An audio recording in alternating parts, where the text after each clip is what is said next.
Welcome to the Salmon Runs YouTube. Enjoy the video.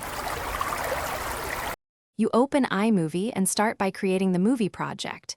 Do that now and import the clips you want. Tap Photos or Files, preview each clip, and mark selections. Once done, drag them into the timeline in rough order. Make sure to pinch to zoom the timeline for frame level control and scrub at 1/2 speed when you need precision.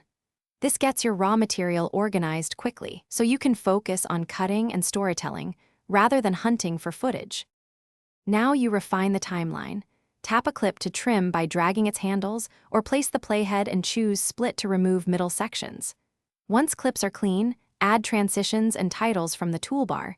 Use overlays for B-roll or picture-in-picture, which helps explain or contrast visuals. Adjust audio levels and add fade handles so speech sits above background sound. If pacing needs work, change speed or add a freeze frame to highlight moments. These actions shape rhythm and viewer focus. Finish by watching the full movie. Make small timing tweaks, lock stable clips, and balance color and audio so nothing jumps. When satisfied, tap Share, choose Save Video, and select the resolution you need. Make sure file size fits your destination. Once exported, back up the project or original clips.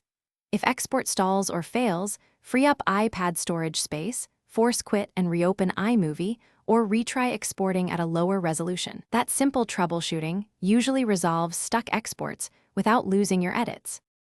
Thanks for watching. Consider subscribing if we helped you.